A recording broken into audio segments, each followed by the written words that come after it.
মালদ্বীপে আজকে আমাদের প্রথম দিন। আলহামদুলিল্লাহ প্রিয় মানুষটার হাত ধরে দেশ বিদেশ ঘুরে বেড়াচ্ছি। মালদ্বীপে আসছি আমরা গতকালকে রাত্রেবেলা, আর আজ প্রথম দিন সকাল সকাল আমি একদম রেডি। পছন্দের একটা গাউন বের করে নিছি আমার নিজের পেজের, আর এই হচ্ছে ফাইনাল লুক। আমরা দুজনে রেডি বিচে যাওয়ার জন্য। সমুদ্রের দেশে বেড়াতে আসছি, তবে এখন পর্যন্ত সমুদ্রের কাছে যাইনি। চোখে সানগ্লাস পরে সাথে পায়ে ওয়াটারপ্রুফ শুজ, আমি একদম রেডি বিচে যাওয়ার জন্য। আজকে এই ছোট্ট হুলহুমালে শহরটাও ঘুরে ঘুরে দেখবো। আমাদের রুমের বেলকনি থেকে খুবই সুন্দর একটা ভিউ পাওয়া যায়, তবে এই পাশে রাস্তা সি ভিউটা দেখা যায় না। সমুদ্রের ভিউ দেখতে দুজন মিলে বের হয়ে পড়লাম। এইবার আমরা গ্রুপ ট্যুরে আসছি 6 জন, বাট এখানে আসার পর আমরা যে যার হাজবেন্ড ওয়াইফ মানে কাপল ঘুরে বেড়াচ্ছি, কোয়ালিটি টাইম স্পেন্ড করতেছি। রোড ক্রস করেই দৌড়ে চলে আসলাম সমুদ্র দেখতে। ওই যে দেখা যায় সাগরের নীল পানি আর একদম সাদা বালি। তবে মালদ্বীপের সি বিচে এত পরিমাণে রোদ আমি চোখ মেলে তাকাতে পারতেছি না, তাই ভাবলাম মাথার উপরে থাকা সানগ্লাসটা একটু চোখে দিয়ে দেখি চারিপাশের দৃশ্যটা।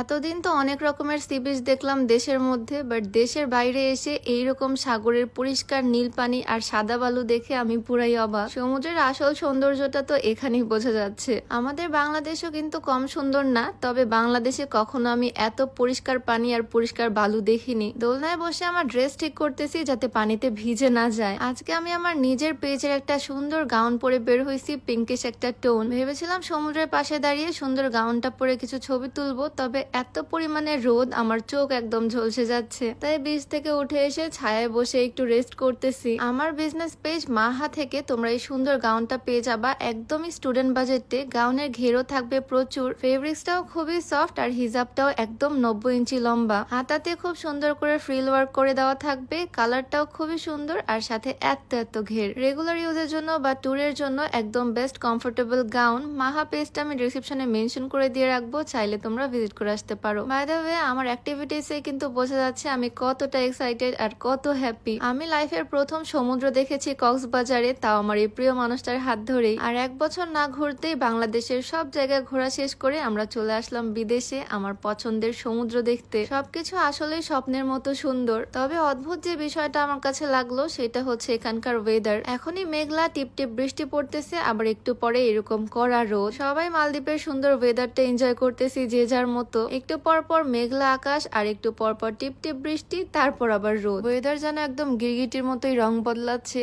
গিরগিটির কথা বলতে না বলতে একটা গাছের মধ্যে দেখি গিরগিটি ঘুরে বেড়াচ্ছে। তবে এই গিরগিটি আমি লাইফের ফার্স্ট টাইম দেখলাম, একদম কালারফুল জিনিসটা। ওজন কমাতে চাইলে তোমরা এই স্লিমিং টিটা ট্রাই করতে পারো। ওজন কমানোর পাশাপাশি গ্যাস্ট্রিকের সমস্যাটাও দূর করবে। এটা beauty by Lim Facebook page থেকে পেয়ে যাবা। পেজটা ডেসক্রিপশনে মেনশন করে দেওয়া থাকবে, নাম্বারটাও স্ক্রিনে দিয়ে দেওয়া থাকবে। এখানকার সি বিচটা আসলে অনেক সুন্দর, সমুদ্রের পাড়টা তো সুন্দরই, আর এই জায়গায় এই গাছগুলোর মধ্যেও অনেক ভালো লাগতেছে। প্রিয় মানুষ সাথে থাকলে আসলে সবকিছুই ভালো লাগে। ঘুরে বেড়াতে আমি খুব পছন্দ করি, ট্যুর দিতে পছন্দ করি, জার্নি করতে ভালো লাগে। বাংলাদেশের প্রায় সব জায়গায় আমাদের ঘোরা শেষ, আর এইবার সে আমাকে নিয়ে চলে আসলো বিদেশে। সমুদ্র আমার খুব পছন্দের, আর এবার বিদেশে এসে সমুদ্র দেখলাম। সবকিছুর জন্য আলহামদুলিল্লাহ। তোমরা আমাদের জন্য বেশি বেশি দোয়া করে দিও। আজ দুপুর পর্যন্ত আমরা এই হুলহুমালে সুন্দর ছোট্ট শহরটাতে থাকবো, আর তারপর যাব মাফুসি আইল্যান্ডে। হুলহুমালে শহরের ফাঁকা রাস্তা দিয়ে হেঁটে যাচ্ছি মাঝখানে দুইজন, আর এরকম মজা করতেছি। একসাথে থাকলে যেন আমরা একদম বাচ্চার মতো হয়ে যাই। যাই হোক, আজকের ভিডিওটা এখানে শেষ করছি। সবাই ভালো থাকো, দেখা হয়ে যাবে নতুন ভিডিওতে। সবাইকে আল্লাহ হাফেজ, আসসালামু আলাইকুম।